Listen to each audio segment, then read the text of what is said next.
Hola, mi nombre es Max Campillay y sean todos bienvenidos a Tu Negocio en Números Reales, un espacio donde las finanzas dejarán de ser un laberinto y se convertirán en un mapa que les mostrará con claridad por dónde avanzar, qué cosas evitar y cómo no perderse en vuestro propio negocio.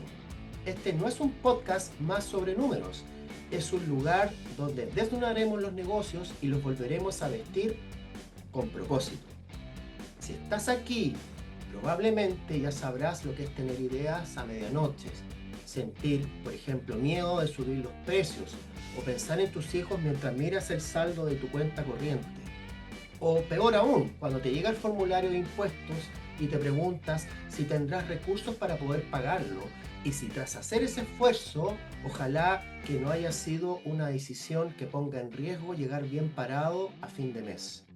Y sí, lo sé, porque yo también he estado ahí. Este podcast nace de una certeza. No basta solo con trabajar duro.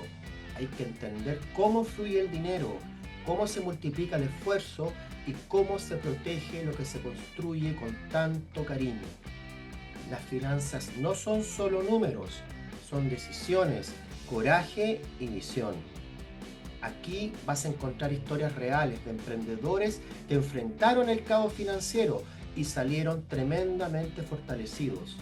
Vamos a hablar sin tecnicismos innecesarios, con datos que importan, herramientas que sirven y reflexiones que duelen, pero sanan. Así que, si estás cansado de que te hablen desde una tarima y prefieres a alguien que se arremangue las mangas contigo para entender qué está pasando en tu negocio, entonces este espacio es para ti. Cada semana vamos a invitar a una voz que representa lo que muchos de nosotros hemos vivido en silencio. Y en cada capítulo vas a salir al menos con una herramienta, una fórmula o una nueva forma de ver tu negocio y también tu vida. Te invito a que te quedes, que escuches y que te atrevas, porque cuando entiendes tus números, no solo mejorarás tu negocio, también te vuelves libre. Bienvenida, bienvenido, empezamos. ¿Qué tal? Muy buenas tardes, Gonzalo, gusto de saludarte, muchas gracias por estar con nosotros. Y quisiera partir esta entrevista contigo. Ahora me gustaría que tú nos contaras desde una dimensión humana, profesional, como emprendedor, ¿quién es Gonzalo Torrealba? Bueno, muchas gracias por la invitación y muchas gracias por abrir con esta dimensión que probablemente va a completar todo lo que vamos a hablar de lo más duro de las finanzas y de todos los temas que tienen que ver con los emprendimientos. Bueno, yo tengo que decir primero, soy papá, soy marido, soy un cocinero ferviente, me encanta la cocina, me gusta también, mira, he estado en clases de tango en el último tiempo, estoy ahora en clases de teatro, hoy día de hecho tengo una presentación de una obra que estamos haciendo con mi señora y feliz, o sea, una vida más o menos completa y entretenida en temas de eso. Y me encanta también la filosofía, me encanta también aprender idiomas también. Eso es parte de las cosas que me gustan. Polifacético entonces, si que pudiésemos resumirlo en una sola palabra, polifacético, emprendedor, artista. Qué interesante, fascinante, parece que se nos viene una entrevista muy fascinante contigo, Gonzalo. Oye, y en ese sentido, Gonza, ¿cómo se gestan tus emprendimientos? Entiendo que tú has fundado varios emprendimientos a lo largo de tu vida como emprendedor, pero cuéntanos acerca de los vigentes, de los que tengas hoy día en movimiento, ¿ya? ¿Cuáles son esos emprendimientos? ¿Cómo se gestaron entonces? Y una tercera preguntita, ¿qué fue lo que te hizo decidir entrar a este rubro? ¿Ya? Porque entendemos que tú eres hoy día, te estás dedicado al mundo del emprendimiento tecnológico aplicado al tema de recursos humanos, así que ahí más o menos cuéntanos de qué se trata lo que estás haciendo actualmente. Bueno, a ver, voy a partir por la última pregunta y seguro que se me va a olvidar más de alguna, porque también tengo harto de que se me olvidan las cosas y soy bastante distraído.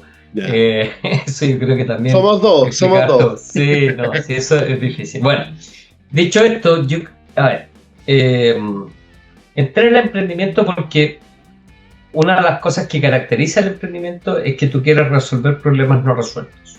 O sea, tú ves cosas que normalmente las personas que están viendo este video en algún minuto se han encontrado con esto, que dicen, oye, pero ¿cómo esto funciona así? Y podría funcionar mejor. O se te ocurre desde lo positivo, se te ocurre, oye, ¿y qué pasa si? Y ahí empieza un mundo de cosas que te empiezas a imaginar y empiezas a decir, esto lo podría hacer así, así, y en eso, hasta ahí puede ser simplemente como buenología aplicada a todo, o ya cuando te vas haciendo más profesional, vas haciendo, digamos, que esa buenología o como esa forma de ir arreglando las cosas en el mundo se convierte también en una oportunidad comercial. Y ahí ya empieza el emprendimiento, que es cuando tú empiezas ya a elaborar una estructura, un plan, empiezas a ingeniar de dónde van a venir los ingresos, quiénes te van a pagar, te pagarían, no te pagarían, y eso qué tan escalable es, y ahí ya se transformó o se desechó un negocio. Entonces, ahora, ¿qué es lo que estoy haciendo en el último tiempo? Como para poder, me acordé que venía la otra pregunta. Entonces, Claro. A ver, nosotros hoy día estoy con dos emprendimientos grandes que están trabajando. Uno tiene que ver con una plataforma de reclutamiento y selección, a la cual estamos hoy día metiendo todo lo que es AI. Estamos haciendo agentes.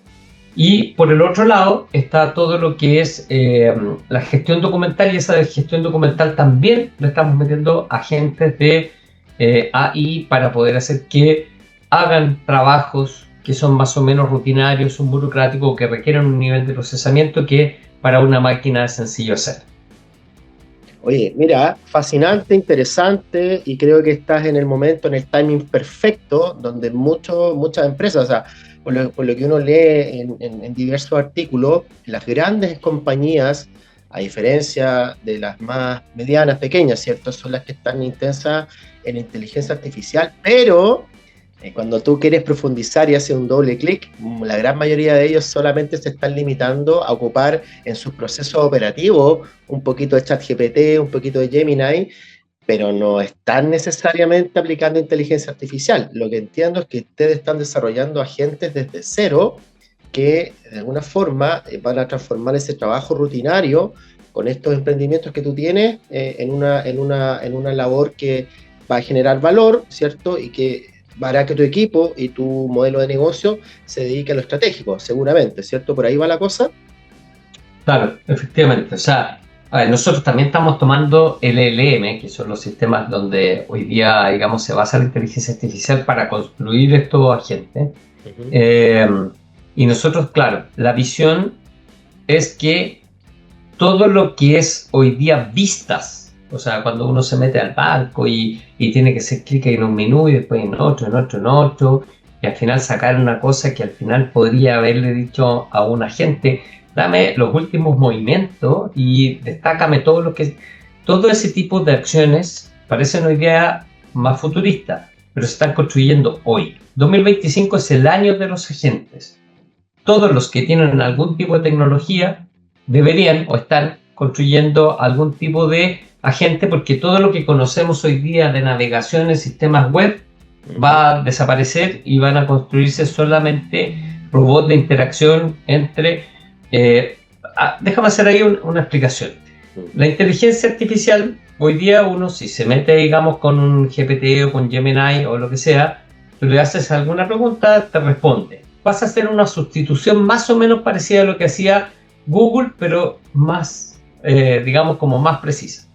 Eso es un nivel. Siguiente nivel es, ya me salto algunos niveles intermedios, pero me salto a la gente. La gente es capaz de hacer cosas por ti. O sea, ya no solo razona, no solo te responde, sino que además hace acciones en sistemas.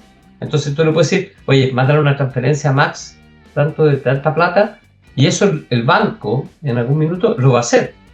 Y va a sustituir un montón de cosas que tú podrías decir, léeme todos los diarios del mundo y tráeme solamente las noticias que a mí me importan.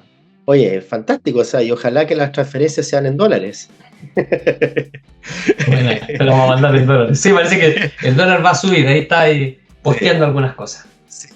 Oye, mira, me parece que entonces que esta cosa prende por el lado de la inteligencia artificial aplicada en ese sentido. ¿Tú te definirías que tus negocios son HR Tech actualmente? ¿Son como de esa vertiente? Sí, es donde yo desarrollé una expertise y tengo, digamos, como un nicho donde entiendo lo que ocurre. O sea, independiente que sea emprendedor y todo, pero finalmente hay un nicho en donde yo tengo un conocimiento y entiendo cómo opera para poder proponer ahí ciertas tecnologías. Me cerré, ¿no? Porque en algún minuto antes tengo una historia en temas de Beck, por ejemplo, que era un emprendimiento de Venture Capital. Eso lo hice en el año 2000. Entonces había mucha especulación, y yo estaba metido en eso. Antes hice una productora y también me dediqué a temas de marketing. Entonces tengo diferentes, pero los últimos 25 años me he dedicado al tema de tecnología y de recursos humanos. Oye, y cuéntanos un poco, aprovechando que nos hablaste desde tu nacimiento, llamémosle 25 años atrás, por lo que entiendo, como emprendedor, ¿cómo fue tu primer año como emprendedor? ¿Ya? Cuéntanos alguna historia que nunca hayas contado, algo que sea de interés a nuestro público oyente en este podcast. Mira, yo creo que cuando uno emprende por primera vez y es joven, y digo que tenía pelo y tenía la barba negra, sí, yo creo que hay mucho miedo. ¿Ya? Hay varios miedos que tienen alguna relación con internos, si tengo o no tengo las habilidades para poder lograrlo, o externos, que tienen que ver con me van a recibir bien en ese mercado, en ese desarrollo, me va a ir bien, fácil. Yo creo que, claro, cuando yo partí con los primeros emprendimientos fueron muy sencillos y fueron cosas que me fueron bien porque había mucha transacción rápida y probablemente no de largo plazo, ¿ya? Eran clientes todo spot y yo tenía mucho talento para vender, entonces era fácil vender. Entonces, claro, mis primeros emprendimientos, los errores vinieron, y aquí voy a dar pie al tema más financiero, porque tiene que ver efectivamente con las habilidades y los conocimientos de cómo hacer, no tener una claridad absoluta, por ejemplo, de los costos fijos, no tener una claridad absoluta de horizontes de tiempo y acciones concretas que hacer. Y al final la casca te empieza a pegar el tarascón y en ese caso uno corre mucho más con patrimonio propio. Entonces, finalmente también está puesta tu identidad y obviamente que eso también te acarrea, digamos, deuda. Yo estuve mucho tiempo muy endeudado a propósito de malas acciones que hice con respecto a mis finanzas personales mezcladas con los negocios. Mira, es interesante, lo vamos a tocar más adelante. Qué buen punto el que estás tocando, Gonzalo, porque a la gente que le gusta la terminología más técnica, cuando tú hablas no sé si en todos tus emprendimientos, pero por lo que tú dejas entrever, tú has sido más bootstrapping que otra cosa. Entonces, sí, has ido resolviendo, ¿cierto?, estas necesidades de financiamiento con recursos propios, probablemente una pasadita por las 3F, ¿cierto? ¿Ya? Para los que no están familiarizados a todo esto con las 3F, antiguamente se hablaba de los family, de los friends and los fools. Ahora cambiaron los fans. Así que digamos que por ahí te has movido a lo largo de tus 25 años, ¿cierto? Sí, porque, a ver, es muy difícil. Pero voy a poner contexto de años. Año 1995. Son más años, son 30. Wow. Yo estaba haciendo... No vamos a decirle a Gonzalo, pero Gonzalo todavía es un emprendedor muy joven, ¿ah? Sí, pero con harta historia, con harto recorrido. Sí, pues efectivamente no existía capitales de riesgo, no existía nada muy formal. Mi papá yo diría que más o menos me ayudó, pero casi todo fue bootstrap. Es decir, el término bootstrap viene de arremangarse las botas y meterse al barro, ¿ya? Entonces, acá en Chile, muy pocas posibilidades de apoyar emprendimiento e innovación. Además que uno pasa por loco, en cierta manera, porque es como, viejo, si tú tenés que hacer lo que tenés que hacer y punto. O sea, si tú eres estudiante, tú tenés que estudiar, estás en la universidad. yo estaba inventando negocios, ¿cachai? Entonces, no hay mucho apoyo y uno persevera sin capital. Entonces, ¿qué es lo que hace? No compra, consigue, se vuelve una persona muy diestra en hacer de todo, desde garzón, no sé, en algún minuto hice evento. Entonces, era el garzón, era el que cocinaba, era el que preparaba, era el que preparaba las cosas a la mañana, el que cerraba, el que cerraba el boliche. Y todo eso es porque en algún minuto tú te colocas una meta. A mí me entretenía mucho, pero además una meta y no dan las lucas. Y hay que comprar cosas con cheque en ese entonces y hay que colocar la plata y esperar a que te pague el cliente. Y es así de difícil. Y mucha gente hoy día está en esa misma historia de querer empezar a hacer cosas, pero se traba porque dice, uy, no tengo la plata. Entonces, en vez de lamentarse, muchas veces algunos proyectos son alcanzables con fondos propios, otros no, porque necesitan tremendas inversiones, pero ¿cómo buscar en el fondo también inversiones que estén al alcance de uno para poder partir y partir de menos a más? Actualmente, ¿cómo te definirías, Gonzalo? ¿Eres un emprendedor soñador, apasionado o un empresario visionario? ¿Qué es lo que te mueve a ti el día a día?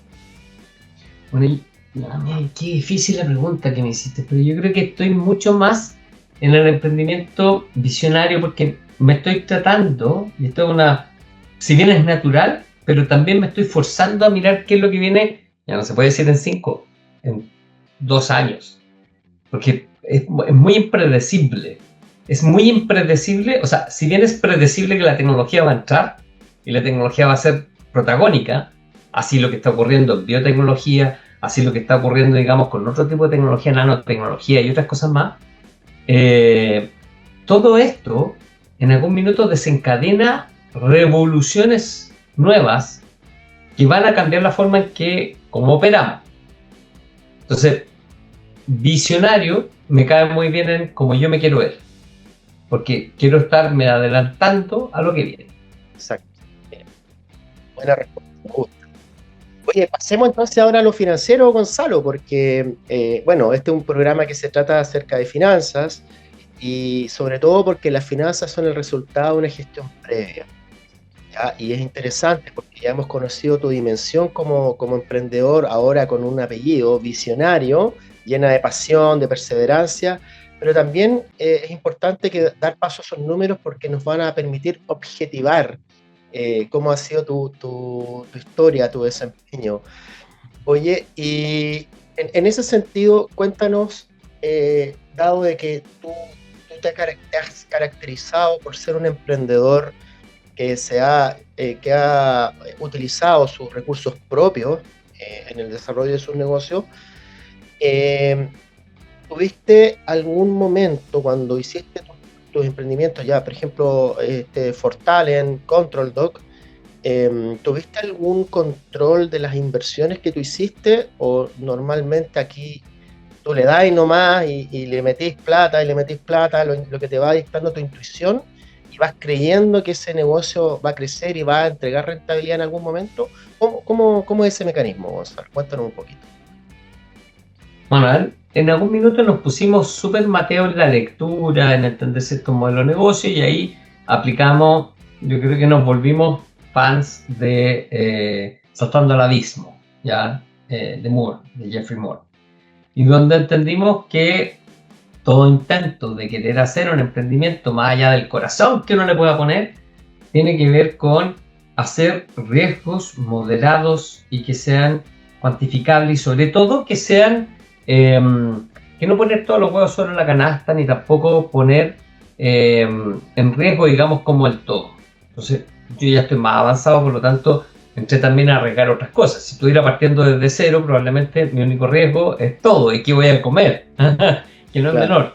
Claro. Pero en el caso ya de un emprendimiento que está más avanzado, lo que arriesga es reputación, lo que arriesga es como su ingreso y empieza a castigar, digamos, la caja de todos los otros negocios que probablemente le estén yendo bien. Pero hablando de los dos casos, hablando tanto si uno está partiendo como si uno ya está más avanzado, los riesgos tienen que ser calculados y precisos. Y para eso hacer un MVP, buscar cómo poder adueñarse de una colina medianamente pequeña para validar el negocio, poder entender que lo que uno está haciendo efectivamente tiene alguna resonancia en el mercado, que tiene alguna posibilidad de ser vendido, tiene alguna posibilidad de generar, digamos, como algún escalamiento, ese es otro tema. Entonces, es necesario, digamos, pasar por esto como un proceso, digamos, como es importante pasar por ese proceso, y ese proceso se llama validación, y esa validación, market fit y todas las cosas que tú quieras, pero finalmente tienes que hacerlo antes de querer pasar a la siguiente etapa. Oye, y quiero pasar a una pregunta que sé que va a ser un temazo, pero creo importante porque lo veo a diario, no solamente conversando con otros emprendedores, lo veo con mis clientes, lo veo con personas que yo voluntariamente asesoro de manera a título gratuito. Y siempre caemos en esta conversa porque normalmente siempre identifico algunos patrones de comportamiento que inducen a error, sobre todo por la falta de conocimiento. Y esto tiene que ver con el pricing, Gonzalo. ¿Cómo Tremendo tema. decidiste tus precios? ¿Ya? Porque obviamente lo que quiero conversar contigo y que nos puedas compartir cómo ha sido este proceso, cómo ha sido el camino, ¿cierto? En los distintos emprendimientos que tú has desarrollado, lo que ibas aprendiendo, a punta quizás de porrazo inclusive, ¿cierto? Si consideraste factores financieros únicamente, o sea, te basaste solamente en los costos, le agregaste un margen de utilidad y fijaste un precio, te comparaste con la competencia, pero ¿y qué pasa cuando tú, que eres un innovador por excelencia, sacas a mercado algo que no tiene mucha competencia? Casi no. Cuéntanos un poco acerca de esto en tu experiencia, Gonzalo. Ya, partamos porque hay muchos modelos, ¿ya? Pero es difícil el tema pricing, ¿ya? Uno tiene, yo convivo actualmente con dos modelos. Convivo con un modelo que está orientado a servicios, y ese modelo de servicios tiene una cuenta que es más o menos razonable en términos de la cuenta de abuelita. A este proyecto se lo voy a vender en 100, me va a costar 80, me va a quedar con 20, ¿ya? O sea, tiene una dimensión muy conocida, y eso puede ser mensual, puede ser anual, puede ser de una sola vez, pero finalmente hay una contabilización que es más o menos sencilla. Los modelos nuevos, que son los que tienen que ver con pasar de licencia a lo que vendría siendo la suscripción. Modelo de suscripción es un modelo en donde yo no le cobro a un cliente, primero no le puedo traspasar los costos porque generalmente son inversiones más o menos gruesas, y ahí hace el precio que el producto salga de mercado, y se lo puedo vender a 1, a 2, pero no se lo puedo vender a 1000, a 10.000. Claro, quiero hacer una precisión para nuestro público. Piensen ustedes que ustedes crearon un software, un tipo licencia tipo Office, y quisieran cargarle todo el costo de desarrollo del Office, del Word, ¿cierto? Del Excel, del PowerPoint, de una sola vez al cliente en la licencia. Eso es impracticable, o sea, nadie llegaría a precios si es que tú traspasaras todo el costo del desarrollo. Eso es un poco lo que intenta explicar Gonzalo, y que seguramente es lo que toca en el día a día, ¿cierto? Sí, porque luego tú tienes que hacer, primero tú tienes que hacer una inversión importante inicial. Esa inversión, si está bootstrap, es buscarte socios, buscarte amigos, buscarte algún otro financista que te ayude a invertir en toda la etapa inicial de validación. Supongamos que ya pasaste el MVP y ya llegaste con un producto y te gastaste 30, 40 millones de pesos para poder hacer, digamos, como la siguiente fase, validar con el mercado. Ya supongamos que estáis validado y necesitas salir a vender. Que te haya gastado otra porra de plata en marketing y en buscar clientes. Pero, por lo tanto, las inversiones no se las puede, como precio, no se lo puede cobrar todo el cliente. Y lo que hoy día la tendencia, en vez de vender licencias, que es como lo que se hacía antes, que lo que tú acabas de explicar, lo que se hace hoy es que tú vas a cobrar un MRR, ¿ya? Y un cliente va a tener un MRR O sea, un monthly revenue, rate revenue, creo que es la sigla, que es lo que te permite, digamos, cobrarle mensualmente esa cantidad, y tú al año vas a tener un ARR, que va a ser el Annual Rate Revenue, ¿ya? Bueno, no me acuerdo si esa es la sigla y la podemos buscar. Es la mensualidad. Entonces, o sea, el MRR, claro, dicho en español, ¿cierto? Es una mensualidad recurrente, ¿cierto? Es como el SaaS clásico, que tú cobras, no sé, $20 mensuales por el uso como lo hace ChatGPT, por ejemplo. Claro. Y esos 20 por 12 al año se transforman en $360, que vendría siendo el ARR, que sería el ingreso anual recurrente por esa suscripción. Exacto. Y luego tienes un lifetime value, que vendría siendo todo el tiempo que ese cliente en promedio va a estar contigo. Ahora, para hacer tu flujo, tus estimaciones futuras, para que luego pasemos al punto de equilibrio, tú vas a considerar de manera optimista que contigo van a estar 3 años. ¿Por qué? Porque la tecnología, hablando digamos de nuestro rubro, en la tecnología la gente cambia, o se cambia porque aparece algo nuevo, aparece digamos como una nueva tecnología, te cambian a los 3 años, por lo tanto tú tienes que calcular que máximo el lifetime value, yo diría que hasta 2 años podría ser también un buen cálculo para poder calcular cuándo vas a recuperar la inversión, ¿ya? Con un churn, que vendría siendo la cantidad de clientes que a lo mejor vas a ir perdiendo en el camino y que probablemente te van a dejar, pero vas a ir recuperando otros y vas a tener una tasa neta de clientes que vas a tener activos, pagándote el MRR, ¿ya? Que es la suscripción. Ahora, todo esto te ayuda a entender todavía no el precio, porque a veces tenés que colocarle un valor. Y entender el precio es una cantidad de fuerza importante, porque aunque tú no lo quieras, todos tenemos competencia. O tenemos sustitutos, o tenemos complementos, o tenemos otro tipo de competidores. Inclusive yo, por ejemplo, en temas de gestión documental, es que la gente guarde todas las cosas en Cardex, o que las guarde en una nube en Drive, o en Dropbox, o lo que sea. Existe siempre algún tipo de competidor. Y por lo tanto también, por ejemplo, en mi caso, alguien puede decir, oye, yo tengo todo en Dropbox. Yo pago, no sé, $500 al año. Si yo sé que su capacidad de pago me va a costar, pero si la quiero duplicar, tengo que darle muy buenas razones. Entonces, el precio también está dado por cuáles son esos productos que están alrededor y qué tanto el cliente, o cuál va a ser el incentivo tan grande como para que se mueva muy lejos de ese precio que hoy día está pagando ya por ese servicio. Al revés, cuando un producto es nuevo, es innovador y yo puedo, dentro de mi propuesta de valor, es disminuir precio, puedo jugar mucho más. Ahí, ¿cuánto me voy a quedar si, por ejemplo, yo estoy pagando hoy día 1.000 y yo sé que hoy día puedo decirte por 100, por 200, por 300, y en todo eso te voy a producir un tremendo ahorro? Claro. Fijar el precio ahí tiene que ver también con un análisis de la competencia y de los posibles competidores. ¿Qué tantas barreras, diría Porter, cuántas barreras de entrada existen como para que entren varios? Si yo me quedo en un precio muy alto, también voy a tener muy rápido muchos competidores que van a hacer exactamente lo mismo e igualmente me van a cambiar. Entonces, hay varias cosas que se tienen que... Claro. Sí. Disculpa, Gonzalo. Lo que pasa es que en la tecnología, y pasamos el dato, porque me ha tocado con emprendedores tecnológicos así como tú, y ahí aprovecho de a ver si te sirve el dato rosa que voy a dar. Es muy bueno el tema que tú planteas de las barreras a la entrada, pero en lo que es el mundo tecnológico también se generan barreras a la salida.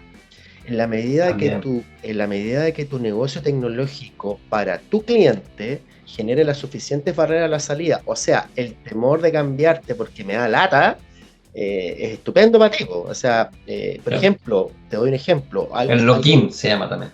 Claro, alguien que no es tan tecnológico como un contador, imagínate, un contador, que es el que te ve los números, el que te asesora tributariamente, y tú dices, oye, pero escucha, cambiarme de contador me da lata porque, oye, tengo que migrar todo mi sistema a un contador nuevo y no sé cómo va a ser al final del día porque es como un pago por ver, ¿cierto? Entonces, miremoslo ahora al nivel de los sistemas software debería generarse el mismo efecto.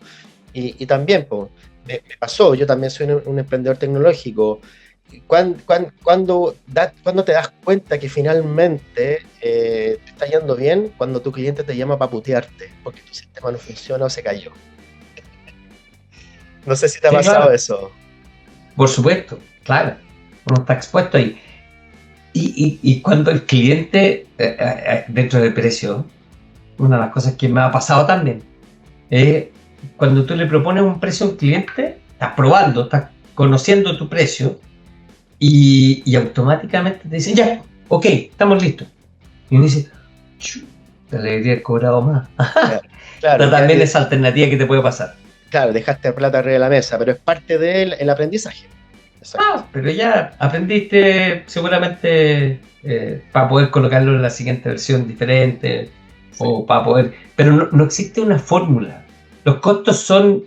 No puedes calcular tu precio en base a costo, que esa es la cuenta de la abuelita.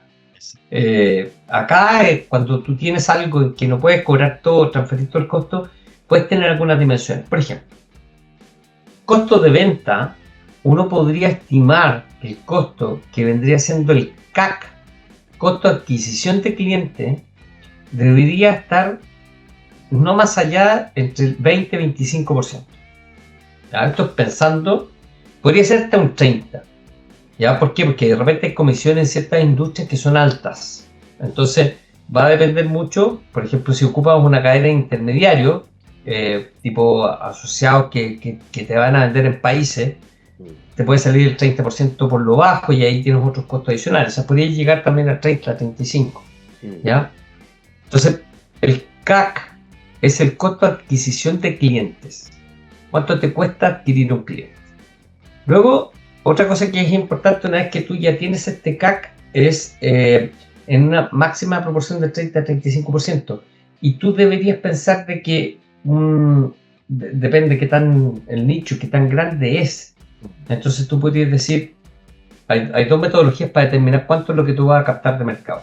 Una es top-down, que es decir, por ejemplo, este es un mercado que tiene, no sé, la municipalidad, son 350 en Chile. Ya. Yo voy a capturar el 10%, voy a tener 35%.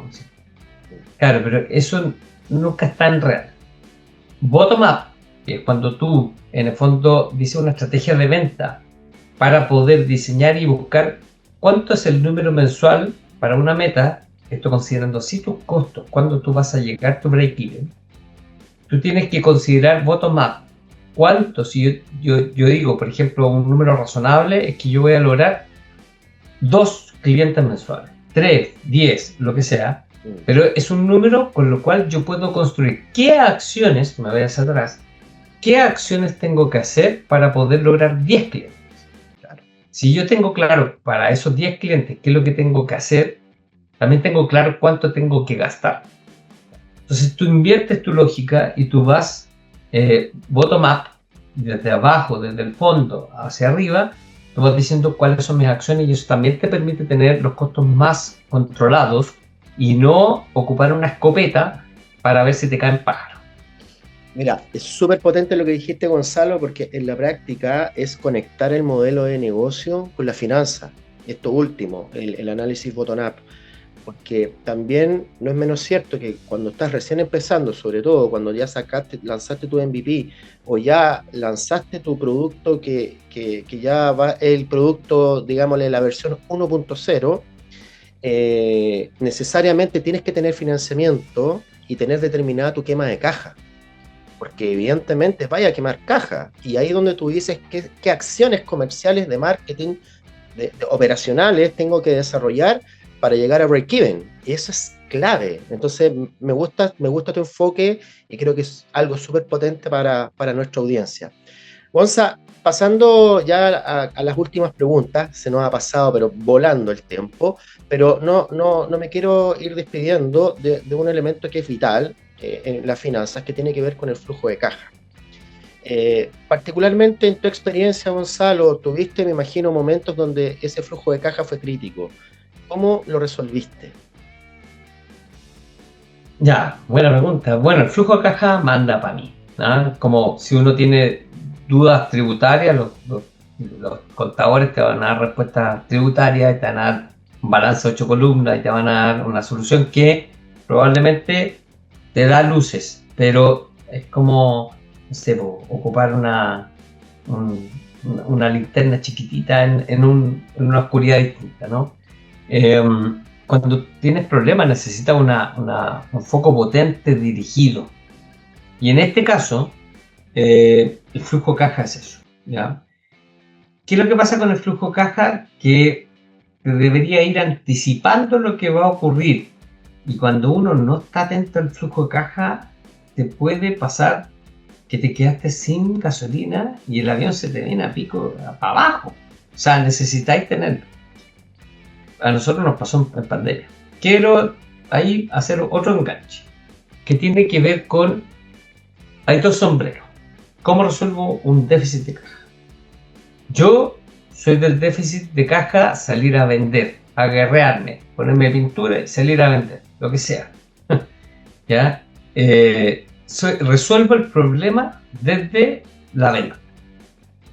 En el caso de mi socio, que en pandemia nos tocó, digamos, hay harta discusión, él es de resolver el problema ahorrando y bajando costos.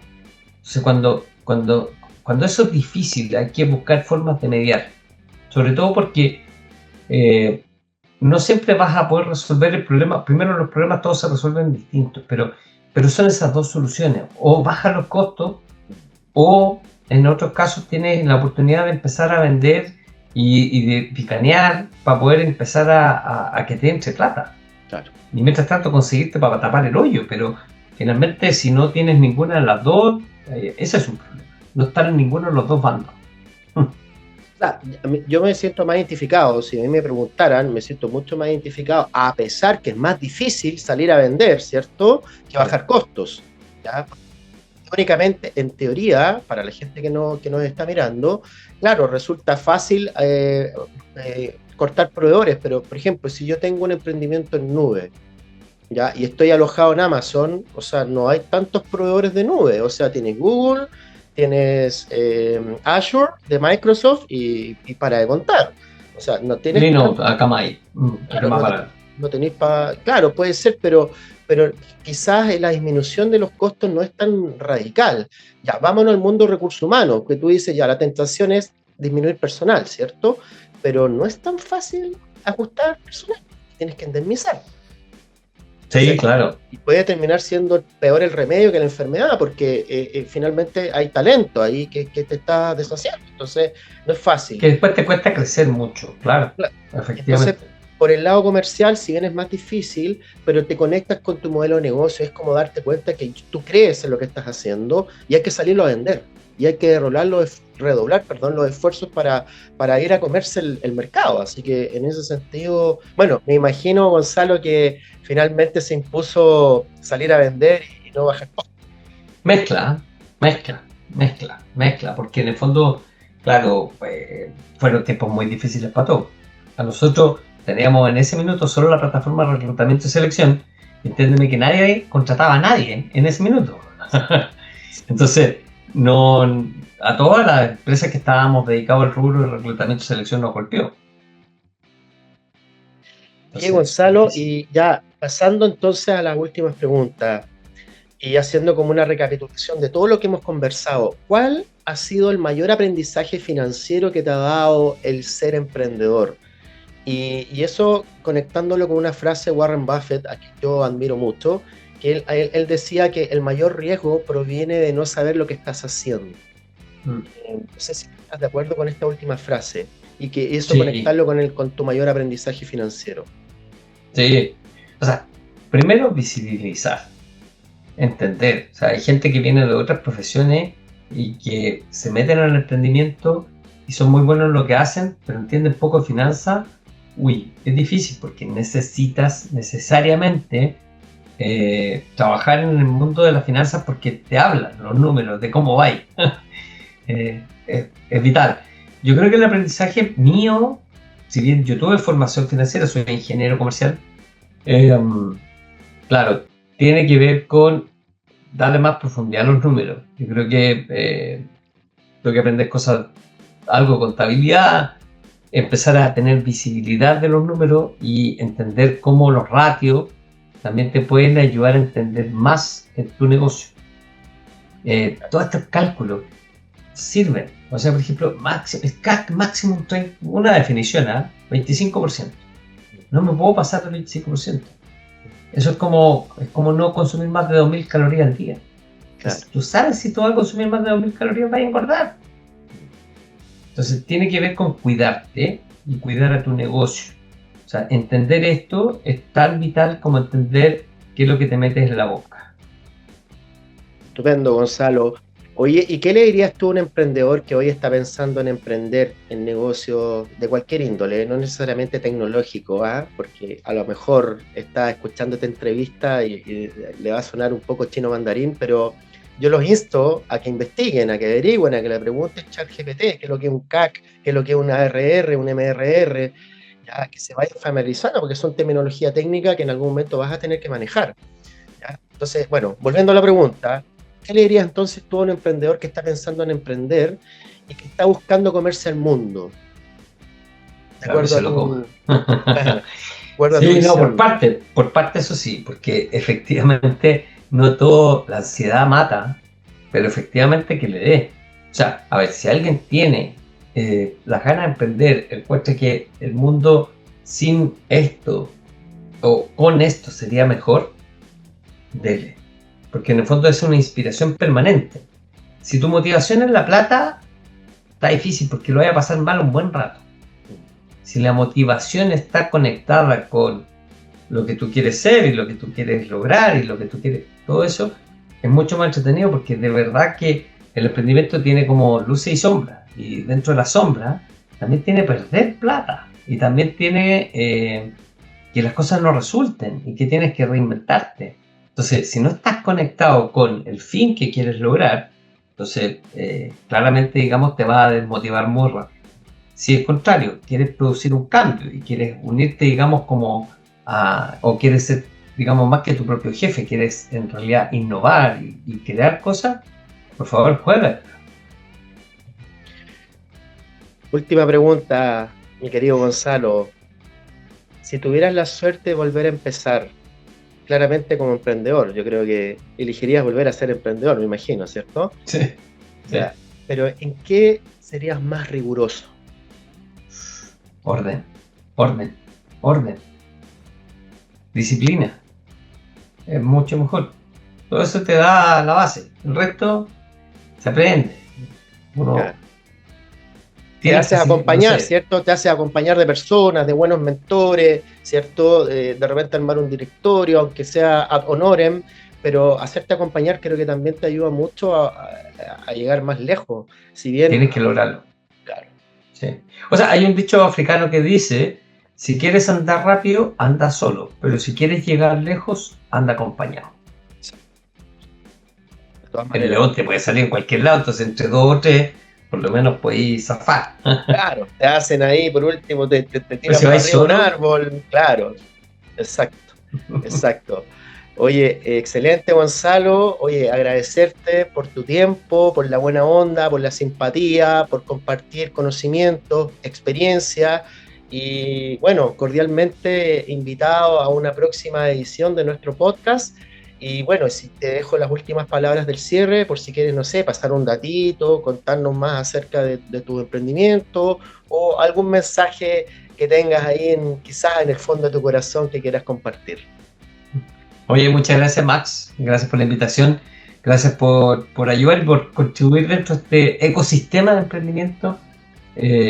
Yo estoy feliz. Me encantaba de venir a otra de tu entrevista, entretenido, lo pasé bien. Y eso, próximamente vienen todos los agentes. Vamos a ponerle como... Me gusta la palabra agente porque yo era fanático, esto debe ser como de viejo, agente 86, no sé si te acordáis. Agente 86. Los agentes secretos. No, los agentes no son secretos, es ochentero. Eso es ochentero, ¿cierto? Ya. No, pero se vienen los agentes y la era de los agentes es una era entretenida. Quiero estar ahí en ese baile, quiero estar en esa fogata hablando de ese tipo de temas. Excelente, pues Gonzalo. Bueno, ahí felices de poder ahí compartir contigo y que le metamos también un poquito de finanzas porque qué duda cabe, hace hartas falta la finanza en el mundo de los negocios y creo que desde nuestra humilde tribuna aportar un granito de arena siempre creo que será bienvenido. Así que muchas gracias, nos estamos viendo, ¿ah? Que estés súper. Lo hace igualmente. Chao, Max. Chao, chao.